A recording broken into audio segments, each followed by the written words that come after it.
बढ़ने के लिए प्रोत्साहित करना पड़ेगा। उत्तर प्रदेश ने इसीलिए सीएम युवा के नाम पर अपनी एक नई योजना प्रारंभ की है। एमएसएमई यूनिट लगाने वाला युवा 5 लाख रुपए की तक का लोन ब्याज मुक्त ऋण के रूप में हमने उपलब्ध करवाने का कार्य करेंगे और उसका एक मैकेनिज्म प्रदेश सरकार के द्वारा तैयार करके लागू किया जा रहा है। हम इस संख्या को बढ़ाएंगे। पहले चरण में 5 लाख, फिर वह चुकता हो जाएगा 7.5 लाख करेंगे, फिर वह चुकता हो जाएगा उसको 10 लाख तक पहुंचाएंगे, जिससे प्रदेश में इस सेक्टर की अनंत संभावनाओं को आगे बढ़ा करके देश के मैन्युफैक्चरिंग के सबसे बड़े हब के रूप में उत्तर प्रदेश को स्थापित कर सके। प्राइवेट इंडस्ट्रियल पार्क इसका उदाहरण है। पहले निवेश होता था कहां? एनसीआर में। हर एक व्यक्ति आता था, नोएडा, ग्रेटर नोएडा, गाजियाबाद, बहुत हो गया मेरठ हापुड़, उससे बाहर कोई आना नहीं चाहता था। आज उन्नाव में निवेश करने के लिए आ रहे हैं, हरदोई में, सीतापुर में, बाराबंकी में, ग्रामीण क्षेत्र में, और अभी हमारा जो ग्राउंड ब्रेकिंग हुआ है सभी 75 जनपदों में कुछ न कुछ निवेश जरूर हुआ है। 75 के 75 जनपदों में। ये चीजें दिखाती हैं कि हमारे पास संभावनाएं थी, उन संभावनाओं को जमीनी धरातल पर उतारने के लिए जो प्रयास होने चाहिए थे उसका अभाव था। आज वह सही दिशा में आगे बढ़ा है। हम लोगों ने इस दिशा में कार्य प्रारंभ किया है और ये कार्य इस बात को देखते हैं, दिखाते हैं।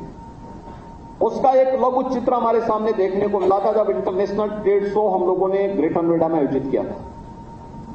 इस वर्ष भी होगा। फिर सितंबर 2024 में भी एक इंटरनेशनल ट्रेड शो का आयोजन फिर से हम लोग ग्रेटर नोएडा में आयोजित करने जा रहे हैं।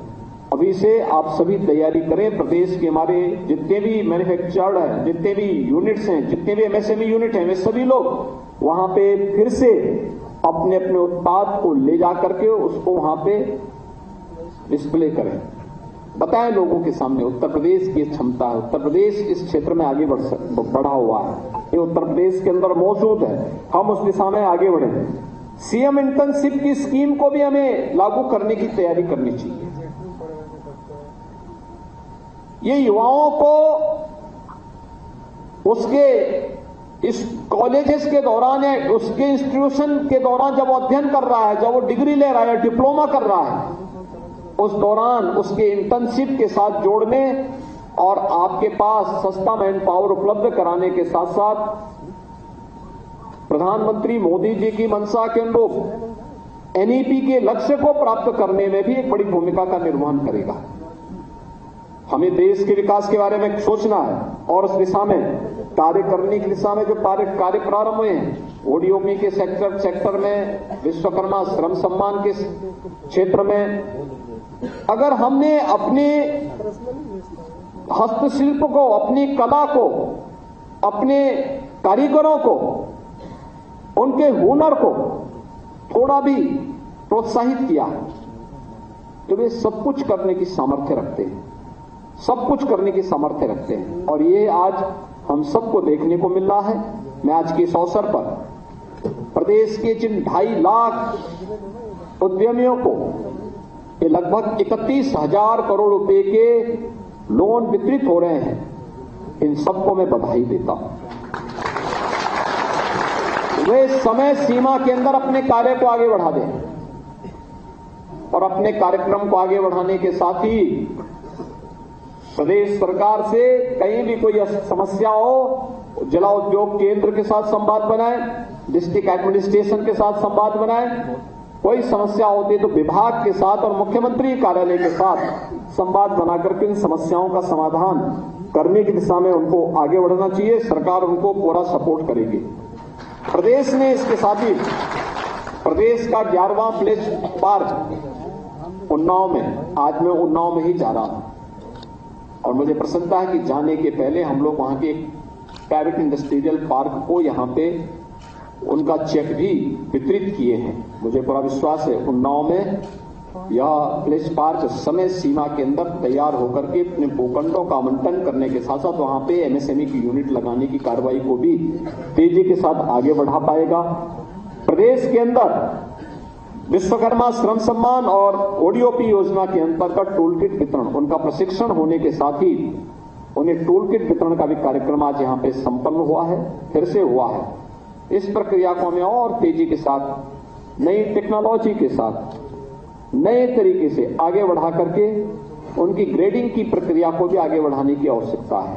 मार्केट की डिमांड क्या है, किस प्रकार की, क्योंकि अब तो मैं देखता हूं कोई पर्व और त्योहार आता है या कोई किसी के यहां जा रहा है, गिफ्ट देके जा रहा है, चाइना के उत्पाद को हम लोगों ने अपनी मार्केट से एकदम दूर कर दिया है। एमएसएमई यूनिट का परिणाम क्या है?